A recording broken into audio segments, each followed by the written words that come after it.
Hello, everyone, and welcome to the Metropolitan Republican Club's webinar series. My name is Krisha Lenzo, and on behalf of the Met Club board, we are so happy that you're joining us this evening. As a reminder, we have a donation link in the live chat, and we hope you'll consider making a contribution to help support the club during this critical 2020 election cycle. So tonight, as part of our webinar series, I want to turn it over to my partner in crime, Kelly Lynch, who helped organize this webinar we're super excited about. Kelly. Hi, everyone. So tonight, Hollywood actress Samaire Armstrong, known for her roles on the television series The OC, Dirty Sexy Money, and Resurrection, and the feature film Stay Alive, joins us fresh off her Fox & Friends interview to discuss her recent passionate social media post where she came out with her support for President Donald J. Trump's re-election. Samaire has called out the far-left mob who is bullying and silencing conservative Americans. She has also denounced the Marxist in charge of the BLM movement while calling for the refunding of the police. Tonight, we'll be highlighting the battle between Tinseltown patriots and the Hollywood left. So our first question for tonight is, why did you decide to come out now as a Trump supporter rather than in 2016? And was there a specific moment when you realized that the Democrat agenda was disingenuous? That's a really good question. Thank you so much for having me here, by the way. Yes, so in 2016, all I was sure of was that Hillary was not to be the one that should be elected for presidency. I wasn't necessarily confident in Trump. I did vote for him. I was excited by the notion of possibly shaking up the government and operating in a different way, which evidently turns out to exactly be how things have gone forward. And that's why they're so angry that he has the power that he has. He's not a typical politician. And that's what got me going confidently to the poll to elect him, in 2016. I wasn't that well versed, or quite frankly, had that much confidence in him. It was just a leap of faith, and then over time, I saw, Hillary immediately when she lost said that she would stop at nothing, and that no one else on the left should stop at anything to make sure that Donald Trump would not move forward with anything in his administration. They declared war on him from the very beginning. And you saw it daily in the media when he would say something and they'd misinterpret, I shouldn't even say interpret, they would mislead their audience of news media to believe he said something else. And I, in silence with just a few other people, would be like, what the heck are they doing? How are people falling for this? Why will nobody look into what he's actually saying? Do they really think that this person is that evil? And the truth was they did. They saw it. They soaked up the media and took it for face value and accepted the narrative. And I think they ingested so much evil and anger that the left is seething with resentment and cannot possibly see an alternative perspective other than their own. So at this point in time, knowing what's at stake, having a small idea of what certainly socialism is, but also globalism is on the table at this point, and knowing, having traveled to other countries and speaking to people from Venezuela and communist countries, this is not a good path for our free country to fall down.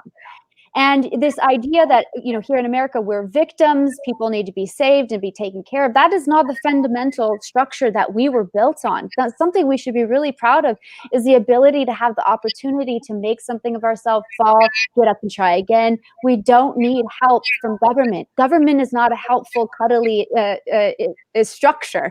With big government, even medium-sized government, you've seen the post office, we've all seen the DMV. These are not well thought out, planned procedures that take place. Imagining handing our health and anything other than what we already have handed over to them. It's not a happy ending that we will be experiencing. And also along the way, it's not a happy process. It's not a happy road, as we've discovered with all the peaceful protesting, as they call it. Our cities are on fire. People are getting murdered with the defunding of the police. It's a tragedy where we are, and even worse, where we would head. Definitely. And I think we've discussed it before, but you certainly are an outlier when it comes to having this perspective and this point of view. Have you received any backlash being a Hollywood star from your Instagram posts and also from your recent appearance on Fox? I mean, I guess it's hard to just to sort of understand what backlash would be. I was already at a place where I was on the peripheral in terms of age. I wasn't getting the jobs that I used to, but also being white, I'm not getting the jobs that I used to. So I really considered my options. I had nothing to lose, really. I'm not of the mind of the cancel culture. I don't believe in that. I've done other things in my life outside of just being an actress to provide for my family. I'm not limited to this idea that I can only survive in Hollywood. So they don't have the upper hand in this situation because I can go on. I have other skills and in tools in my toolbox. You know, if I want to act in Florida, I can act in Florida. You know what I mean? I'm not stuck to this degrading liberal atmosphere that exists in California, at least until my lease is up. Maybe. For backlash, no, I've gotten maybe like a couple hundred messages out of the thousands and thousands of positive messages. I've gotten a couple hundred negative, maybe. Otherwise, maybe I'm just missing them. I don't even know if it could tally to that much. I've lost a few dear friends, but apparently they weren't so dear that they couldn't, have a conversation. I realized in this situation, in our friendships, I was the one being dishonest because I was never forthright of where I stood for fear of losing the relationship. So I in a sense, I gave them not a full picture of the authentic me, and that's my fault. That's my relationship that I've ruined because of that. But again, I've met so many. I basically, I'm out of the closet, as it were, for maybe like 2.5, 3 weeks now. I've met so many wonderful people, and I also discovered that I had far more conservative friends than I would have ever known because we were all in the closet, silent from one another. And I say that I'm an independent. I certainly lean more conservatively, especially now. I would never want to identify with the intolerant left. I've had gay friends say it was harder to come out as conservative than it was to come out as gay. And people are being rejected left and right simply because we don't fit into the narrative that people are being imposed upon each other. So these aren't thoughts that people are coming up with on their own. This is a thought process that is being shoved into people's minds and accepted and told to move on. There's not a critical thinking. That's one of my biggest things is we're not taught to think critically. There's a difference between logical thinking and rational thinking. Rational thinking, you can be like, oh, every time I go outside, I turn red. I must be hyperpigmented. But really, the logic isn't there. There's not a thought process that takes you through actual reality and steps, which it's just not encouraged. People don't know how to cite sources or look for facts or how to ground things that are people saying. It's all fairy tale and narrative at this point, endorsed by a heavy dose of fear. It's all on the back of fear. You should be afraid. We'll take care of you. These people are bad. Jennifer Aniston just posted the other day in her stories, yesterday, I think it was, anyone who votes for Trump is a racist. And I'm really curious what she thinks of the Black conservatives voting for Trump. What does that mean to them? And where this thinking is, where it's acceptable to be so narrow-minded that only one reality or perspective exists. It's bizarre to me. Definitely. And I think that only hearing one side of the story is unfortunately why so many people are not necessarily seeing the light as you have and coming to the conservative movement, because there is such a dominance of the one-sided narrative in the media. So my next question is, in terms of the recent news of the past week, obviously there's been some one-sided coverage of that as well, and lots of new developments between the debate and then late last night, President Trump and Melania's diagnosis with COVID. Do you have any thoughts on the recent events and how the media has been spinning them? Yeah, it was interesting. I watched the debates, and obviously there was so much going on at once. It was really, I had to watch it again to really get to the moments that Trump delivered really, maybe not so eloquently, but very powerfully. He said a lot of things, calling Biden out on, what is your policy? What is your stance? What are you going to do with the filibuster? Are you filling the seats? What's happening? And Biden's response was, well, that'll be a matter of importance when it becomes a matter of importance. And we're like, but no, that's what's happening right now. It's important to know where you stand on these things. And Biden, he's a feeble old man. I'm surprised he lasted as long as he was able to up there. Trump obviously fired him. I could only imagine how annoying it is to have to denounce something you've already denounced at least 20 other times publicly. And you know what they actually did? They shut his mic down a little bit when he said sure. I don't know if you noticed that. He said it twice, but the first time he said sure, you couldn't even barely hear him.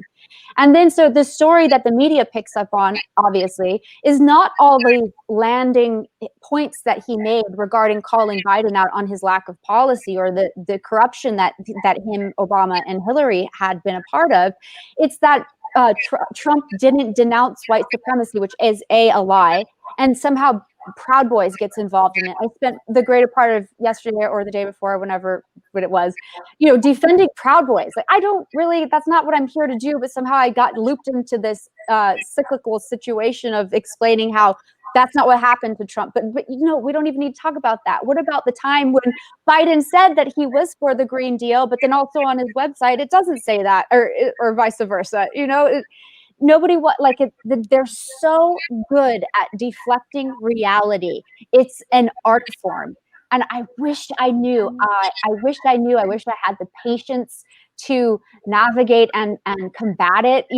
What's the proper formula? Get as emotionally reveled up as they are? I don't know. I'm not sure. Certainly, Trump got some backlash from people in the media just saying he was interrupting too much, or obviously Chris Wallace had to interject. How did you think he did overall in the debate? One of the reasons I absolutely love Donald Trump as our president is because he does not act or behave as a traditional president. And the difference between him and traditional presidents in my lifetime is traditional presidents always look good, but didn't necessarily have the positive outcome of getting things done that Trump has so clearly achieved. And he's a smart businessman. If he wants to talk trash on Twitter, like, I'm all about it. If he, I said this earlier, it's like, I'm all about being the rebel. I'm all about anti-establishment in a constructive way. He's actually anti-establishment and creating opportunities for Black communities. How does he embody both the hero and the anti-hero in one person? I don't get it. I like that people get upset by his behavior because the proof is in the pudding. What he's doing, these long lists of achievements and acts, and the first step act, for prison reform, and like, they're not talking about the $10 billion that is being pumped into education, or the $500 billion into Black communities and job opportunities. And they're not talking about those things. They're just talking about his orange skin and color of their hair. That just shows how vapid they are. They have no substance. There's nothing to talk about. There's no relating on the topic. I am really, it made me nervous that he can't, was tested positive for COVID. I'm not going to let myself go down a scary road of what ifs. I just don't think it's in our destiny. I'd rather think positively about him being the outcome for our future president than being in fear of oh God, what if the alternative happens? But I think there's so many good people wanting the right thing, That's the other thing. Sorry, I don't mean to keep babbling, but when it comes down to it, I think the left and the right share the same qualities of interest. We want people to be taken care of. We're just going about it in a different way, So I think the intention of good, if we all want the good outcome for America and people, that's what we're going to get as a collective, regardless of who we vote for. It's going to be the right thing.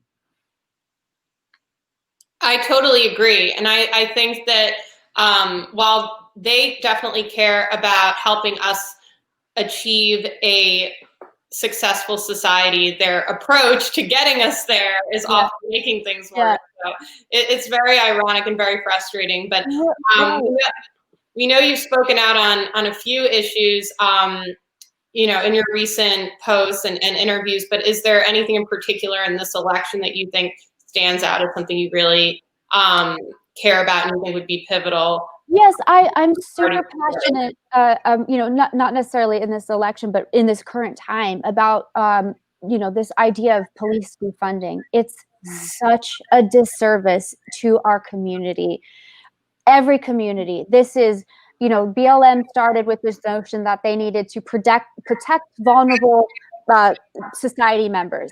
Well, in the midst of protecting them by defunding the police, the crime rate in New York has gone up 45%. Murder was up 300% a few weeks ago. The numbers are reflecting this is a bad idea. And these policemen and women, they are our community. They're people.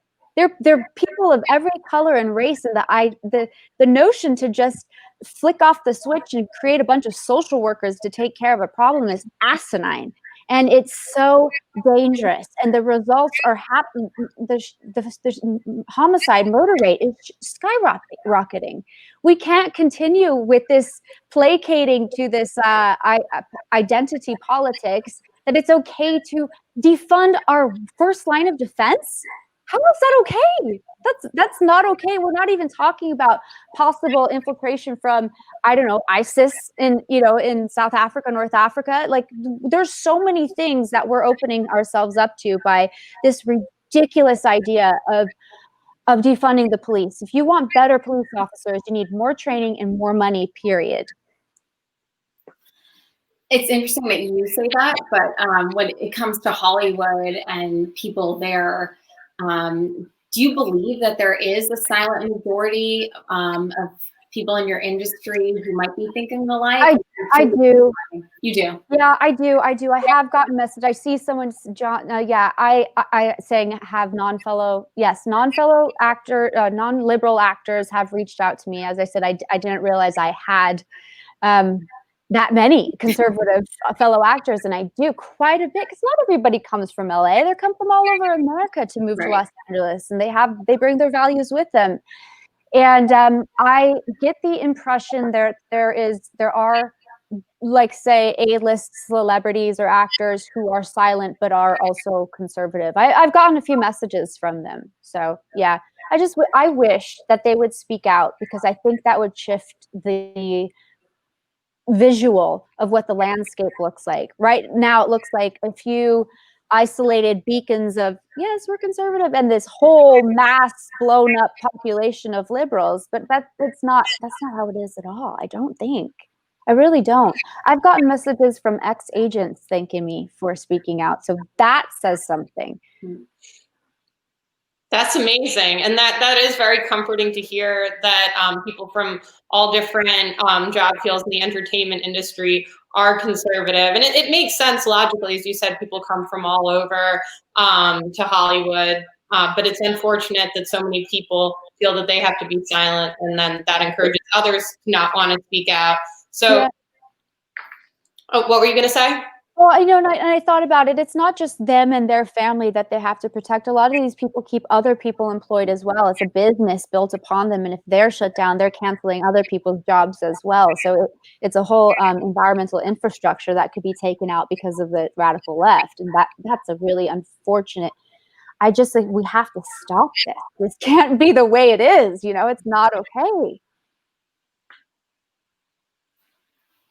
Yeah, and to your point, they might be protecting other, parts of their organization or community, and was wondering if China has an influence in Hollywood with certain actors and actresses coming out, or maybe, in favor of Biden, given his ties. I know Dwayne "The Rock" Johnson has been a big proponent of Biden. Mm-hmm. I cannot imagine why anyone would be a big proponent of Biden or Kamala Harris, for that matter. I mean, really, anyone with half a brain could see that but Joe Biden, having been in politics for the last 47 years, done nothing but spew racist BS and create bills that, locked up Black members of the community and created fatherless families. Why would we put him back in the game to continue on when he can barely speak English at this point, you know? And then Kamala, with her history record of what she's done as an attorney general, it's literally getting into bed with the devil. It's not okay.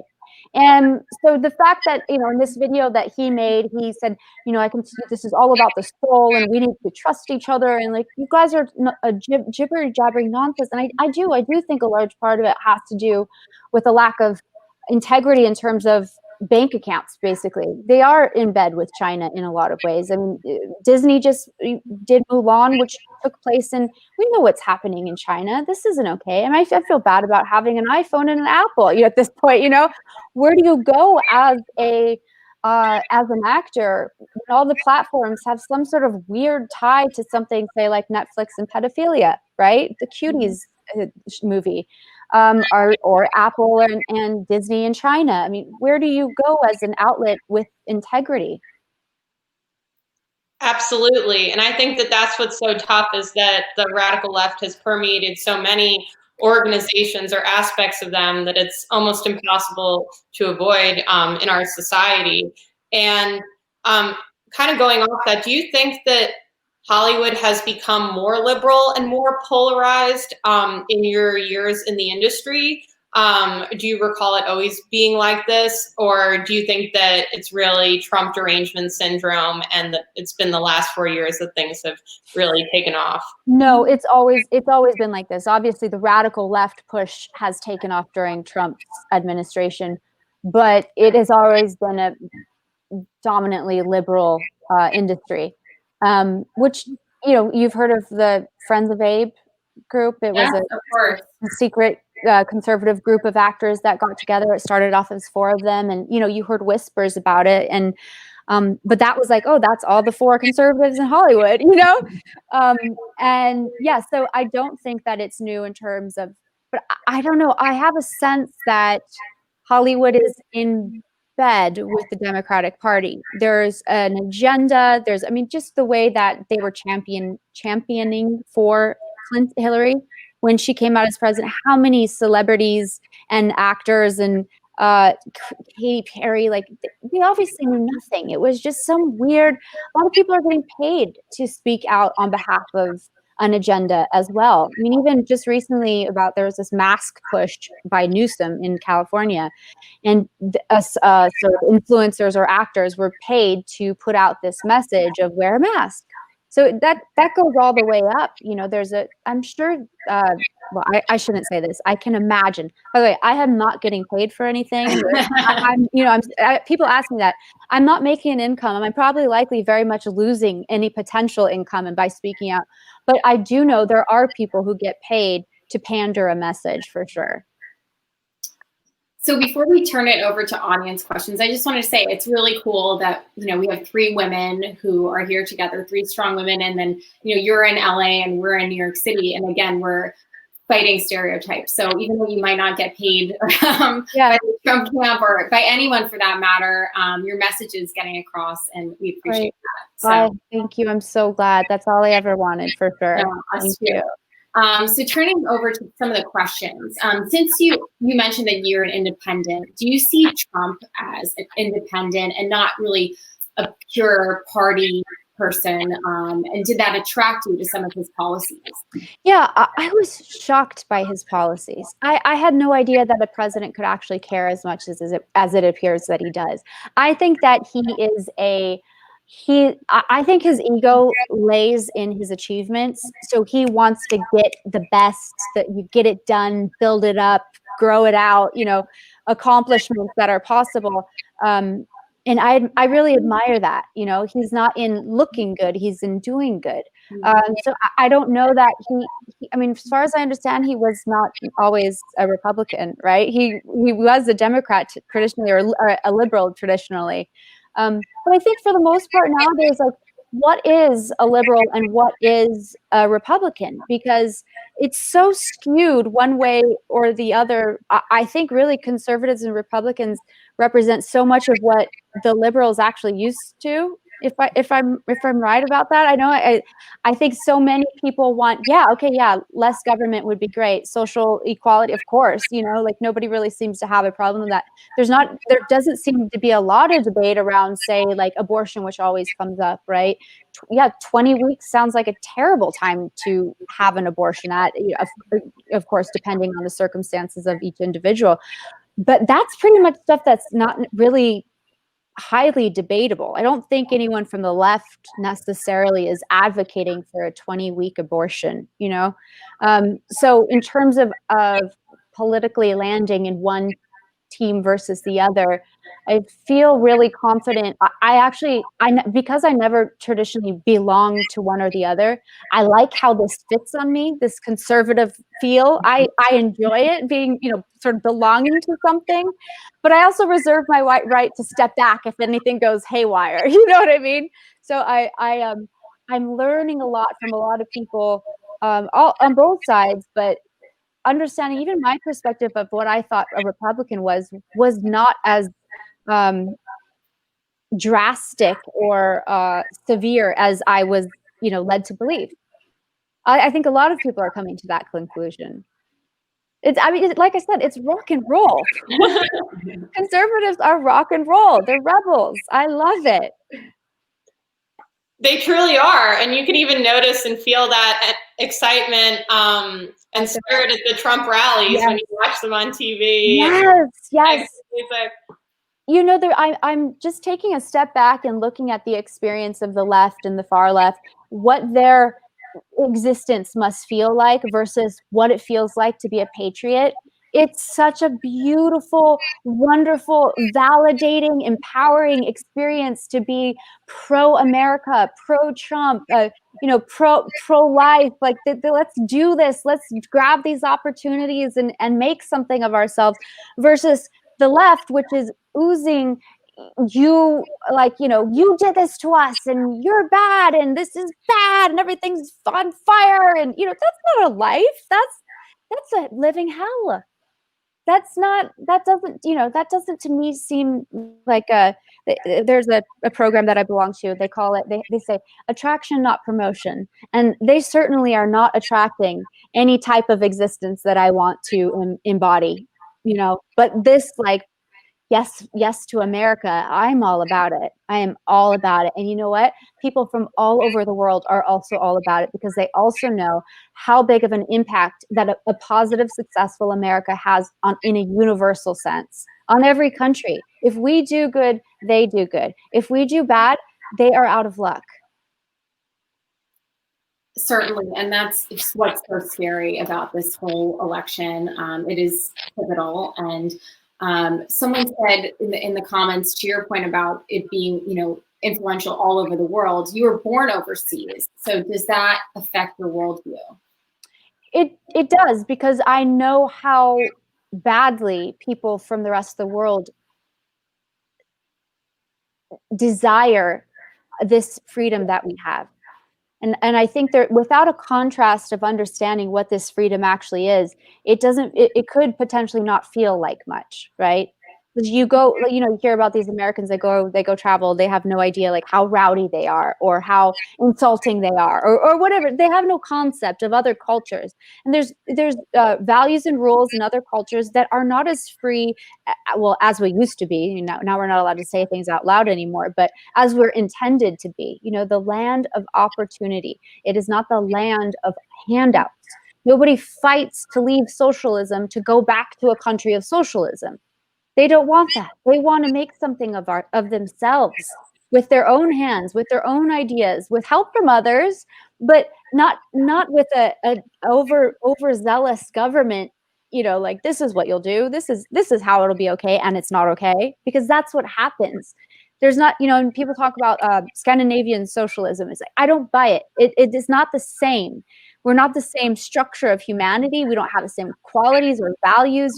It's apples and oranges. So to say this big United States of America all of a sudden could be, Scandinavian socialism, it doesn't work like that. We don't even have the amounts of oil that they have. There's so many components that people don't, equate into the problem to find. It just doesn't make sense.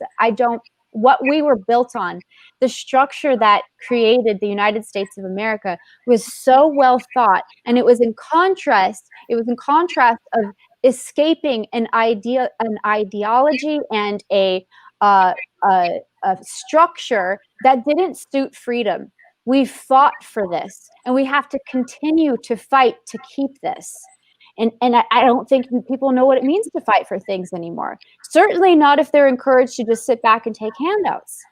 You know, these are things that need to be educated in our children. You know, this indoctrination that we have in them is with the critical race theory or BLM, or was it the 1916 New York Times, is that who wrote it? 1619? 1619, yeah. 1619. You know, these are political ideologies that are being taught, not American values and the fundamentals of the United States of America. These are beautiful things. We fought for this. We gave our life for this breath to be able to speak freely. It's of value. And even I'm very familiar with the recovering, that's how do I put this politically correctly, with addiction and recovery. And in addiction and recovery, if someone is an addict, you don't enable them. You give them tools and you give them opportunities to make something of themselves. You give them a handout and you let them pass, they stay in the wallowing of addiction. It goes down, it never goes up. It's not a positive thing. So you want to fit people with tools to succeed, not handouts. I totally agree. And I think that the lack of accountability with this generation and having everything so easily handed to them, whether it be with technology and whatnot, has just enabled and reinforced that. Do you think that you're noticing these trends like getting worse among your friends, or do you think that a lot of people are just there to play the game and not make waves in Hollywood, who are kind of trumpeting all of these new ideas? Did you say trumpeting? Yeah. I like that word. That's great. That's a good question. I think probably generationally, it's a little bit different. So I think people in my generation, I was born in the 80s. So I think that they have a seed of understanding, you know, the values that we grew up on were similar to our parents. And as time has gone, the younger generations, I think just the awareness of it is less because has been taught less, and things are, like you said, more easily accessible to us. And by nature of instant, right? Instagram, Twitter, like Amazon overnight, all that stuff. Things are naturally you have to work less hard for, but you put less energy in. But there are people who understand through sports, you know, hard work gets you results, or people who study, you know, and want, you know, for the grade or for the thesis paper. There are people who understand that the work you put in and the quality is the value that you get out of it. But purpose is missing, I think. And if you don't have a driving purpose that resonates with some sort of dignity, you're kind of lost at sea waiting for the next wave to come along. And you know, there's a lack of self-identity as well. I think people are just really needing to find themselves in something. So maybe that's why even Antifa and BLM has such a strong white guilt following. You know, they want to feel something or be something or stand for something. And I certainly get that, but I wish perhaps that, you know, an alternative perspective of, I'm really big into volunteerism. I think being of service is benefiting to others, but also to your self-esteem. They say you build self-esteem by doing esteemable acts. We don't really talk about that stuff nowadays. You know, we don't really experience that stuff, certainly not on a large scale. I just want to make it cool to have values, to, you know, care about things, to be of service, to be empowering to other people, to take responsibility for one's own actions and not, you know, blame my behavior on someone else's words or, you know, even, I don't know, actions. To be a strong individual who's capable capability, that's sexy, guys. Like, you know, that is like, I find that very attractive in a human being, someone who's capable, who has critical thinking, is a person of character. And also with that is able to tell people to F off. You know, that's where you have a spine, because you stand for something. I hope to, and I always wanted to be in the acting world to portray stories that embodied those morals. And I think Anna from the OC was a perfect example of that. For sure. And we both loved Anna from the OC, of course, calling out Cohen, you know, on his antics, right. Seth Cohen. But someone wrote in a question earlier with respect to President Trump, who some might even say that he, you know, could be perceived as a man of service, because literally, I mean, he definitely is, and that he gave up so much. You know, he could be living on you know, in a mansion in Palm Beach. Right. But they asked, what would you want to see the president do in the upcoming weeks or say to really secure more votes? That's a good question. It's a tough one. Yeah, that is a good question. I think that to me, his authenticity lies in his actions. Sorry, that's my dog.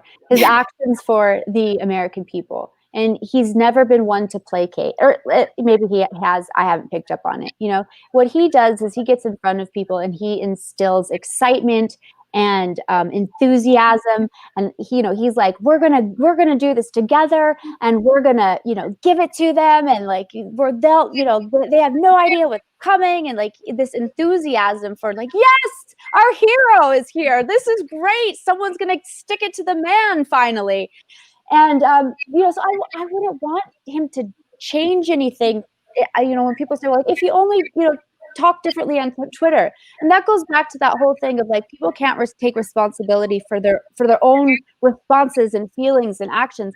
Why does what he does or say have to dictate how I feel? Maybe I should reword that. Why does what does he say on Twitter make me make up my mind of the actions that he's done in his administration? Did he do? Could we do a check and a check balance of like what, in terms of like comparatively speaking, what the Obama administration did compared to the Trump administration? Say like just for the Black community.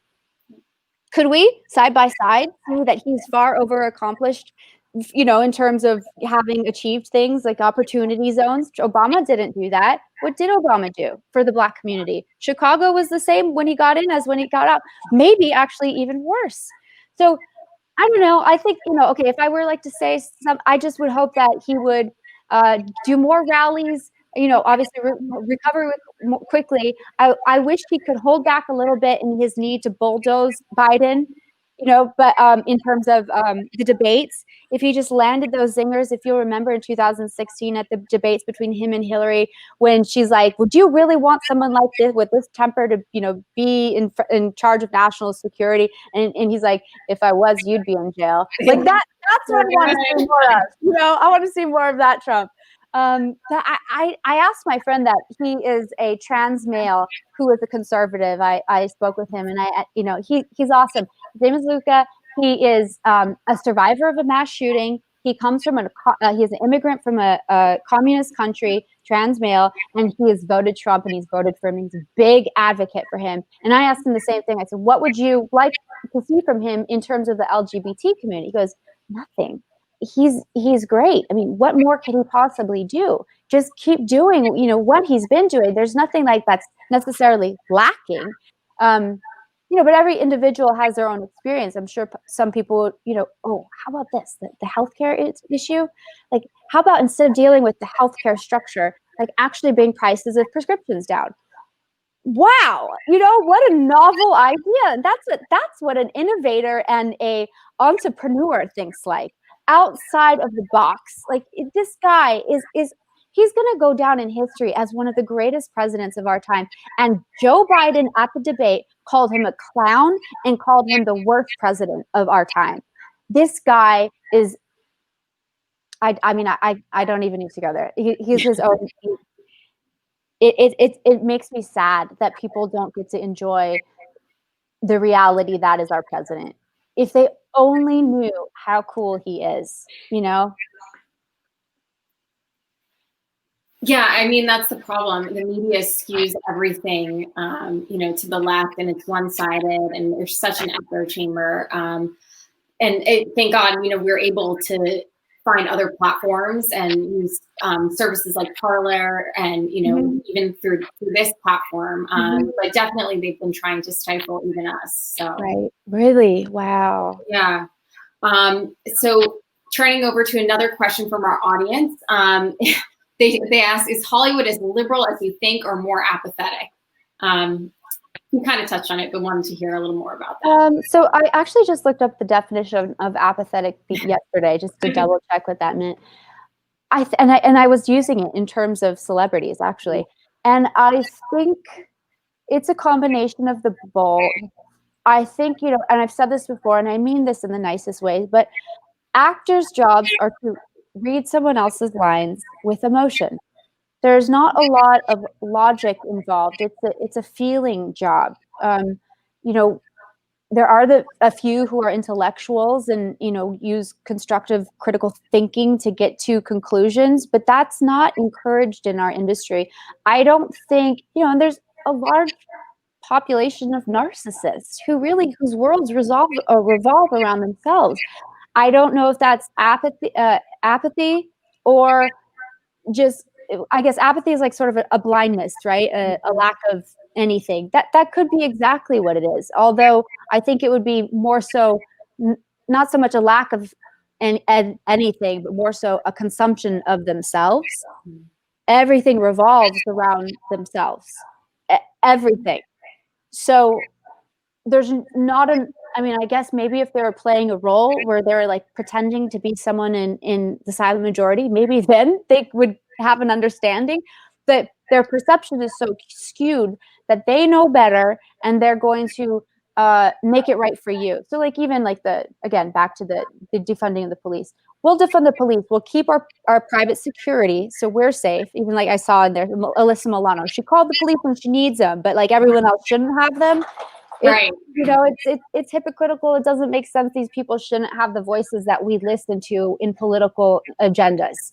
They shouldn't be the voice of it. It's another reason why I never really spoke out. I firmly believe that myself as an actor, it wasn't my opinion. It was in my place to speak out with a political perspective for the rest of America. Clearly, I broke that rule, but I think I just needed to be a contrast to every other dumb voice happening out here.